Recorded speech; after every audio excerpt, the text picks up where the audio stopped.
샬롬 반갑습니다. 말씀을 통해 하나님의 은혜가 있는 아침이 되기를 바랍니다. 하나님이 주신 말씀은 누가복음 8장 1절부터 18절 말씀입니다. 그 후에 예수께서 각 성과 마을에 두루 다니시며 하나님의 나라를 선포하시며 그 복음을 전하실세 12 제자가 함께하였고 또한 악귀를 쫓아내심과 병 고침을 받은 어떤 여자들 곧 7 귀신이 나간 자 막달라인이라 하는 마리아와 헤롯의 청지기 구사의 아내 요한나와 수산나와 다른 여러 여자가 함께하여 자기들의 소유로 그들을 섬기더라. 각 동네 사람들이 예수께로 나와 큰 무리를 이루니 예수께서 비유로 말씀하시되 씨 뿌리는 자가 그 씨를 뿌리러 나가서 뿌릴새 더러는 길가에 떨어짐에 밟히며 공중의 새들이 먹어버렸고 더러는 바위 위에 떨어짐에 싹이 났다가 습기가 없으므로 말랐고 더러는 가시떨기 속에 떨어짐에 가시가 함께 자라서 기운을 막았고 더러는 좋은 땅에 떨어짐에 나서 100배의 결실을 하였느니라. 이 말씀을 하시고 외치시되 들을 귀 있는 자는 들을지어다. 제자들이 이 비유의 뜻을 물으니 이르시되 하나님 나라의 비밀을 아는 것이 너희에게는 허락되었으나 다른 사람에게는 비유로 하나니 이는 그들로 보아도 보지 못하고 들어도 깨닫지 못하게 하려 함이라. 이 비유는 이러하니라. 씨는 하나님의 말씀이요 길가에 있다는 것은 말씀을 들은 자니 이에 마귀가 가서 그들이 믿어 구원을 얻지 못하게 하려고 말씀을 그 마음에서 빼앗는 것이요. 바위 위에 있다는 것은 말씀을 들을 때의 기쁨으로 받으나 뿌리가 없어 잠깐 믿다가 시련을 당할 때에 배반하는 자요. 가시떨기에 떨어졌다는 것은 말씀을 들은 자이나 지내는 중 이생의 염려와 재물과 향락의 기운이 막혀 온전히 결실하지 못하는 자요. 좋은 땅에 있다는 것은 착하고 좋은 마음으로 말씀을 듣고 지켜 인내로 결실하는 자니라. 누구든지 등불을 켜서 그릇으로 덮거나 평상 아래 두지 아니하고 등경 위에 두나니 이는 들어가는 자들로 그 빛을 보게 하려 함이라. 숨은 것이 장차 드러나지 아니할 것이 없고 감추인 것이 장차 알려지고 나타나지 않을 것이 없느니라. 그러므로 너희가 어떻게 들을까? 스스로 삼가라. 누구든지 있는 자는 받겠고 없는 자는 그 있는 줄로 아는 것까지도 빼앗기리라 하시니라. 아멘. 하나님은 하나님의 백성인 우리들이 하나님의 말씀을 듣고 깨달아 그 지혜로 이 어두운 세상을 넘어지거나 절뚝거리지 않고 살아가기를 원하십니다. 우리가 캄캄한 곳에 가면 보이지 않아 걸려 넘어집니다. 상처를 입고 또 손해를 보고 고통을 당하기도 합니다. 그러나 그곳이 환하게 밝아지면 우리는 넘어지지 않고 걸을 수 있습니다. 그곳이 밝아지면 밝아질수록 우리의 걸음은 하나님의 생명으로 가득 차고 의의 길을 걸을 수가 있습니다. 씨 뿌리는 비유 바로 뒤에 등불을 켜는 이야기가 나오는 이유가 이것이죠. 하나님의 말씀을 듣고 깨닫는 것이 바로 등불을 환하게 켜는 것입니다. 밝아지는 것입니다. 지혜가 생기는 것입니다. 씨는 하나님의 말씀입니다. 11절에 하나님의 말씀이 씨라고 나옵니다. 좋은 땅에 떨어졌다는 것은 씨인 하나님의 말씀이 떨어졌을 때 듣고 깨닫는 자입니다. 깨닫지 못하고 말씀에 대해 무뎌진 것이 아니라 듣고 깨닫는 자입니다. 오늘 누가복음 본문에는 좋은 땅에 떨어진 것은 착하고 좋은 마음으로 말씀을 듣고 지켜 인내로 결실하는 자라고 되어 있는데 마태복음에는 좋은 땅이란 듣고 깨닫는 것이다 라고 말씀합니다. 18절에 보면 너희는 어떻게 들을까 스스로 삼가라고 하였듯이 이 누가복음은 하나님의 말씀을 어떻게 들을 것인지에 대한 것이 조금 더 강조되고 마태복음에는 무엇을 들을 것인지가 좀 더 강조됩니다.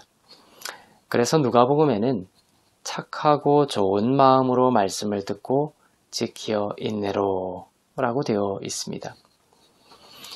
마태복음과 누가복음을 조합해보면 좋은 땅에 떨어진다는 것은 착하고 좋은 마음으로 말씀을 듣고 깨닫는 것을 말합니다. 그러한 자는 100배의 결실을 맺을 것이다고 하십니다. 100은 완전한 깨달음을 말합니다. 등불이 환하게 비추어져서 넘어지지 않고 강건하게 걷는 승리의 삶을 약속하고 있습니다. 착하고 좋은 마음으로 말씀을 듣고 깨닫는 것의 의미는 크게 두 가지를 의미한다고 볼 수 있습니다. 첫째는 하나님의 말씀을 참된 씨이신 예수 그리스도로 듣고 깨닫는 것을 말합니다. 은혜와 영과 의로 깨닫는 것을 말합니다. 율법으로 먹고 마시면 그것은 착하고 좋은 마음으로 말씀을 듣고 바르게 깨닫는 것이 아닙니다.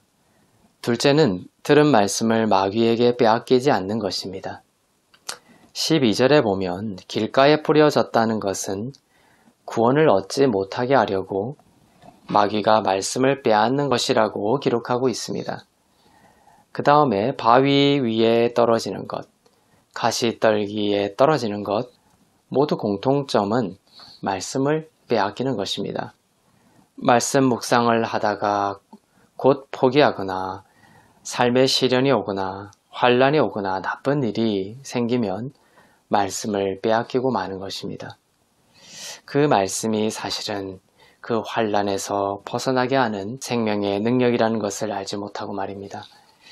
하나님의 말씀을 듣고 그리스도의 완성된 공로로 깨닫는 여러분이 되시기를 바랍니다.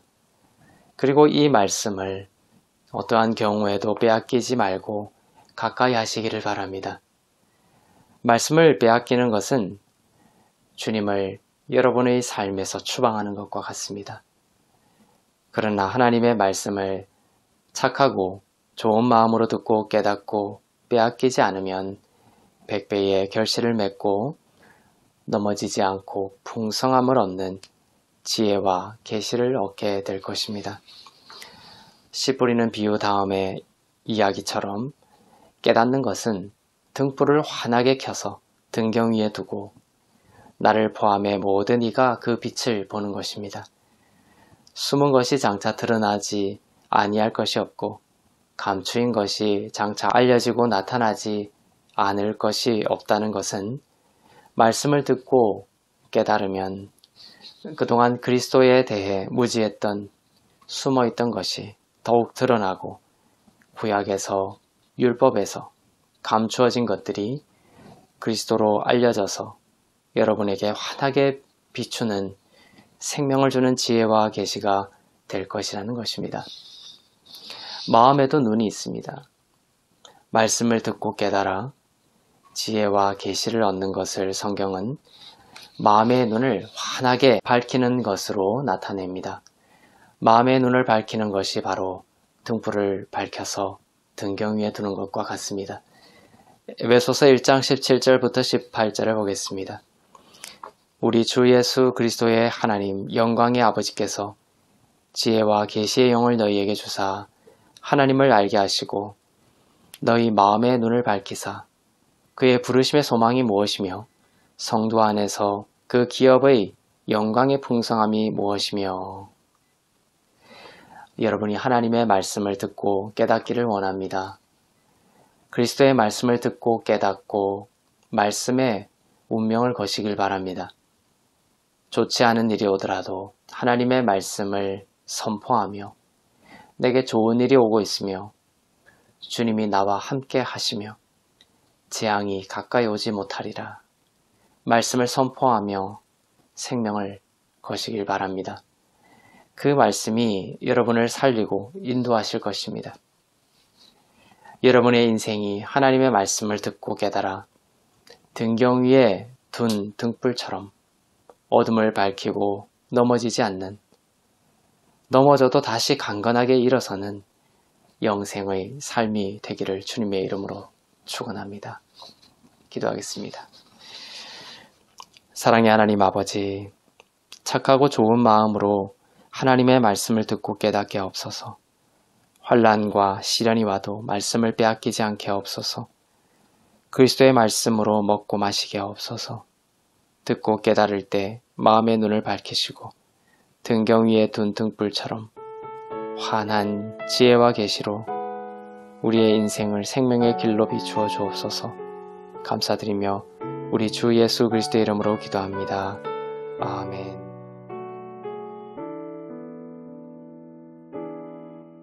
고달픈 삶의 은혜도 무뎌지고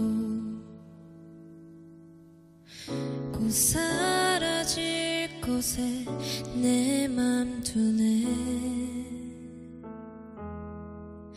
헛되고 헛된 것들을 바라보며 그 은혜를 놓치며 살았네.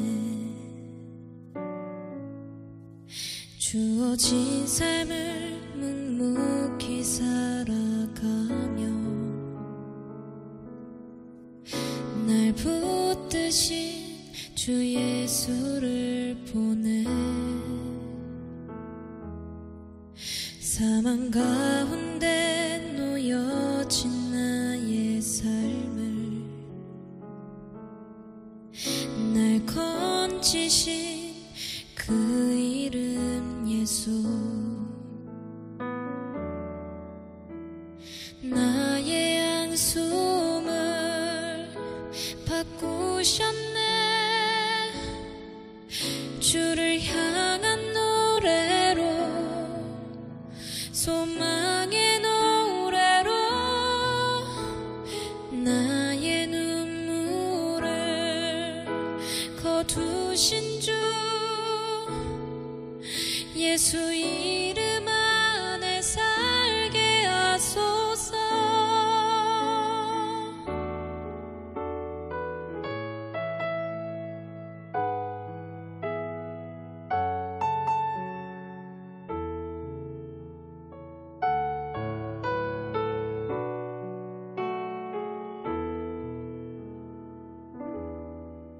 주어진 삶을 묵묵히 살아가며 날 붙드신 주 예수를 보내. 사망 가운데 놓여진 나의 삶을 날 건지신 그 예수. 나